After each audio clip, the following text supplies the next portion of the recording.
Well, good morning, everybody. Yes, it's still morning. Game time, Brian, otherwise known as the mailman. Just happened to watch Get Up this morning. I hope it don't get me monetized, but it is what it is. I feel my need. Hopefully, the way I have it set up, it'll be fine. But shout out to Get Up for the great content.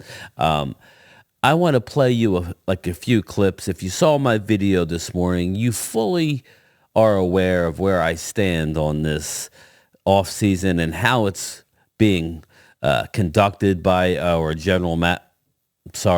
Stephen Jones. I forgot he's not the general manager. He just makes all the stupid decisions that our team seems to be doing these days. If you didn't see the video, please check out my latest upload. A lot to break down, but in saying that, if you think that they're doing a wonderful job and you don't believe little old Game Time, Brian, well, let's go to the big box store. We're going to go to ESPN. We're going to go with a lot of people who are in the know. Sometimes they clickbait, but this is about as honest as I could say that they are, and they're not wrong. I want you to hear their opinion on what's going on with the Cowboys, and we will stop it periodically so you could hear. This isn't Game Time. This isn't Mark Holmes. This isn't Primetime Phil. This isn't anybody. This is Big Box ESPN telling you what's really the deal. And then let's talk about one more quarterback. Would you be shocked if Dak Prescott becomes the highest paid quarterback in the league this offseason? Greeny, my boy, I would be shocked. No, I wouldn't be shocked. That would mean would not I be would shocked. Have to talk more about Dak than I already do on our network. You know what? I get it. I understand. I understand why you can make a case that he should be at a phenomenal season, his best season ever. I just cannot live in a world where Dak Prescott is making more than Burrow per year. But then again, Greeny, we're living in a world where Deshaun Watson makes $230 million guaranteed. So what the hell do I know? Yeah, no. And let's stop it right there. What I would say is, you can't look at it that way. I'm already on record as saying, obviously I don't think Dak should make what Patrick Mahomes makes. I don't think Dak should make what a Super Bowl champion has made. You could always go back in and restructure a deal if you want, if it's egregiously underpaid. He's not. I mean, I would say early on in his career, there was issues there. We made him play on the tag twice, so maybe they're holding a little bit, the Cowboys under the fire a little bit and not, it giving up. My only thing is that Dak, if you want to have a legacy and a Super Bowl legacy, you're going to have to make you're going to have to do things with assurances from the organization. Maybe take a bit less. I'm not talking annually. I'm just saying maybe allow the Cowboys to add void years, whatever. It is what it is. We're in this situation. But you can't look at it like, well, he's not. Because as soon as he signs his deal, then within a year or two, he'll be number 5 in line. He'll be right where he needs to be. Things have a way of working themselves out. I'm less worried about what he's making annually because the truth of the matter is, if he's making $60 million a year, they're still going to save $25 to $30 million under the cap this year. That's just a fact. So let's keep listening. Dak will get the money, and you're right. We'll have to start talking about him a little bit. He's someone who barely ever gets mentioned here in the mornings on ESPN. That said, the Cowboys get a lot of attention, and yesterday on First Take, which of course follows us, Chris the Mad Dog Russo, he went in on Not the a big Cowboys. Chris Russo fan, so I could care less what this buffoon has to say, but he does speak a little truth. Stay away. I don't want you on the field. I don't want you doing post-game interviews with the media. I don't want you doing radio shows. There is no accountability with the Cowboys. To me, the karma is always bad with that franchise. Why? 100%. Because the owner is too involved. 100%. I'm not joking. With a big statement, D. Wood, is he right? No, he's not right. He's not. He's not right. Listen, first of all, that's never going to happen. Jerry Jones is the owner GM. He's not going to, give away the spotlight. That's no Cocaine is a hell of a drug. You know what the Cowboys' biggest problem is? Their stars don't play like stars in the most pressure moments during the season. Okay? When did the last time we saw the Dallas Cowboys, they were getting a hole stomped in them by the Green Bay Packers at home. Why? Because their best players didn't show up at the most opportune time. Yeah, I'm not going to agree with you there. Yes, the players have a part in it. Yes, they do. But this comes from the top.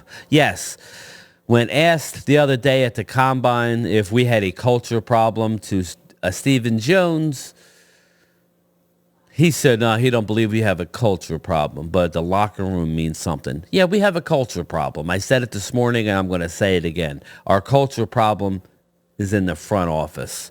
It's any winning coach usually doesn't want to come here unless you're desperate, been out of the league for a couple of years, looking to get back in. Mike McCarthy, desperate, want an opportunity. You could go on and on and on. A coach clap.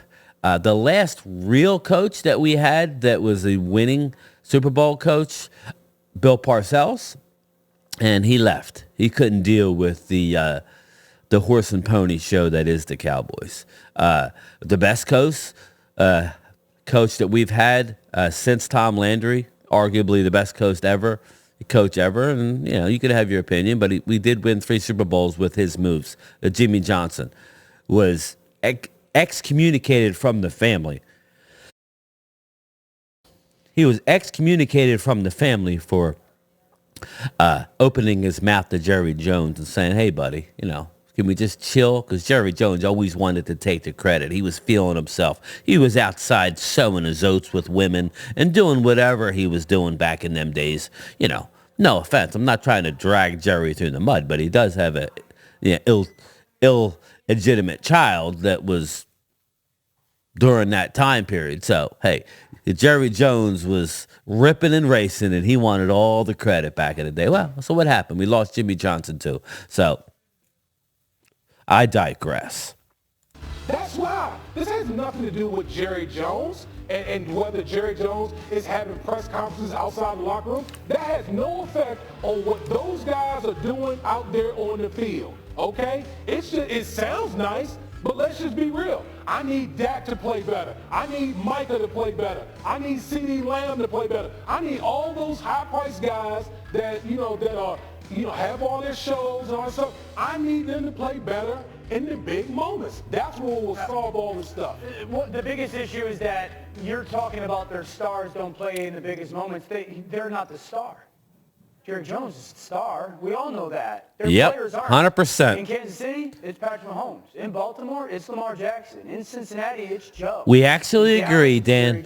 I can't stand your haircut, Dan, but we agree. It's still a really good football team. They've won 12 games for 3 years in a row. I think they have some of the most wins over the last 4 or 5 years in the NFL outside of Buffalo and Kansas City. So still a really good team. They just are committed to mediocrity. They can say all they want. The Cowboys don't really want to go be great. They want to be relevant, and they want to be mediocre. They don't have a desire to go be great. If they did, they would have made changes after the playoff. That was the worst playoff loss in the history of their organization, and they did nothing. Quite literally did nothing. So far, they've done nothing. I mean, Dan Quinn left, but they did. But that wasn't on their accord. Correct, yeah. They've done nothing. Again, I'm just reacting. Now, we know the ESPNs and the Foxes and, there's a lot of clickbaiting. This is true, people. Dan Orlovsky, there's no games being played right here. They've done nothing. That's why this narrative where, hey, even some of the writers, some of the Cowboy writers and some of the radio hosts, shame on you. Going all in isn't re-signing Stephon Gilmore. I understand he's a free agent. Again, you could have signed him last year. All these contracts don't have to come to the final year for you to extend a player. Maybe. Why are we Stephen Jones continually allowing players to get into the final year and to capture all the leverage? Why? And then in the same breath, we are giving out contracts to players that are entering surgery or just getting out of surgery. ACL, sign them long term. ACL, Michael Gallup, sign him long term. Terrence Steele, sign him long term. Jalen Smith, drop foot, coming off of surgery, had one decent year, sign him long term. Lyle Collins, sign him long. I mean, hey, let's let Zeke Elliott have all the power and control and overpay him. Wait until the last possible minute. You know, you put yourself in that position by not addressing these contracts early enough. You got to use your brain, Stephen Jones. You got to look ahead. You got to say, wow, ever since the New York Giants game of last year, CeeDee Lamb has been the number one receiver in the league, bar none. The stats, tell you that. Whether you like him number one, I'll argue he's top 3, top 5. You can't even, okay. But he's the one that's up for a contract. You could have signed him last year. Why are we waiting until this year? This is what happens with this organization. They wait. They lose all leverage. Exactly what, you have an engineering degree, Stephen Jones. You obviously don't have a business savvy. I mean, don't get me wrong. Your company has made billions. Jerry Jones is a great businessman, but he has no say in the organization anymore. His wildcat days are over. His glory hole days are over. You don't let him have a say, except you put a microphone in front of him, and like they're saying, shut up. You're not helping the situation. Let's listen. No, you're correct. They've done nothing. They did not. They have to this point not Still made a good any football substantive team, change. but they got to get more physical. They don't have a talent problem. They have a when it matters the most belief problem. Get in here, Kmart. Let's bring the whole band back then. Let's bring everybody it sounds back. Like when I listen to the guys on set, it sounds like they kind of do agree with Mad Dog because, Damian, what Mad Dog said was they have an accountability issue. I don't agree Starts with at Mad the Dog on top. karma. Starts with Jerry Jones, Jerry, he's the Stephen PR guy, Jones, he's the coach, he's all coaches, the things. But the then issue is players. self-accountability. I think that from top to bottom, from Jerry to the coaching staff to the players, nobody is actually addressing, hey, I need to be better. So it is an accountability issue. Yes, they want to be relevant, but everybody has to look at themselves in the mirror and say, I'm not doing the best that I can do. Mike McCarthy is talking about we have a championship culture here. Where is it? Where is I that don't see championship it. culture? It's been BS. years. It's been decades, and that's what they keep talking about, except addressing that the here and now, they're not living up to the star. And that's the problem, and I think that is Mad Dog's ultimate point. I think he went Mad Doggy on the karma, and Jerry needs to just disappear because that's not happening. But it's really about the football, and that's the issue that we all agree with. All right. I'm going to leave it right there. It truly is about the football. But in order, NFL is a 12-month-a-year thing, okay? And half of the time, it's about the front office getting their act together. This is just another example of the ineptness of the Cowboys front office. And I'm surprised that I guess money talks. At the end of the day, like guys like Mike McCarthy, what's he going to say? He's going to take his $10 million, whatever his contract is. Mike Zimmer, really? You come in on a one-year deal? What do you have? The only thing I could think of is that he has an assurance is if it all goes to shit that we're going to elevate you and they made assurances to you that you would be highly recommended to be the next head coach of the Cowboys, which I was on board with from the get-go. That's why I didn't understand all this horse and pony show. Make Mike Zimmer the head coach. Then you could elevate whoever as a DC. You could have had Al Harris, and it would have been a perfect situation because Zim could tutor Al Harris. I don't understand why we're doing this, and now we're not. We're talking to any of the agents at the Combine. It's all this using these stooge reporters, and I'm not trying to be mean to you guys. I'm not, but Jerry Jones is obviously using you.